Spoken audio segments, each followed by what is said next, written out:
இது போன்ற கீழ்த்தரமான அரசியலை திமுக தொடர்ந்து அரசியல் பண்ணிட்டு இதை வன்மை கிடையாது. ஏன் சொன்னால் இங்கே தமிழ்நாட்டில் பார்த்தீங்கன்னா பிஜேபிக்கு பெரிய வாக்கு வங்கி எல்லாம் இல்லை.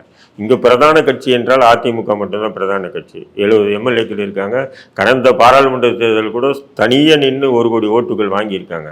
நீங்கள் அதிமுகவை முன்னிலைப்படுத்தி அரசியல் பண்ணாங்கன்னா அவங்களுக்கு பெரிய ஒரு லாபம் இல்லை.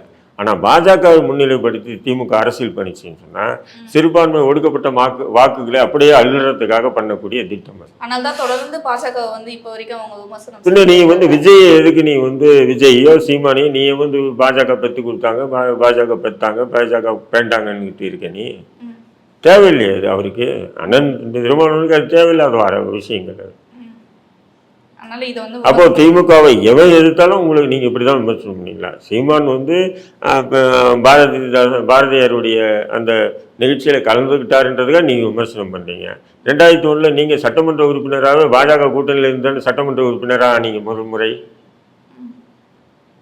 திருமாவளவன் 2001 திமுக விசிக எல்லாம் கூட்டணியில் தான் திருமாவளவன் எம்எல்ஏவாக ஆனாரா இல்லையா? அப்போ அது என்ன?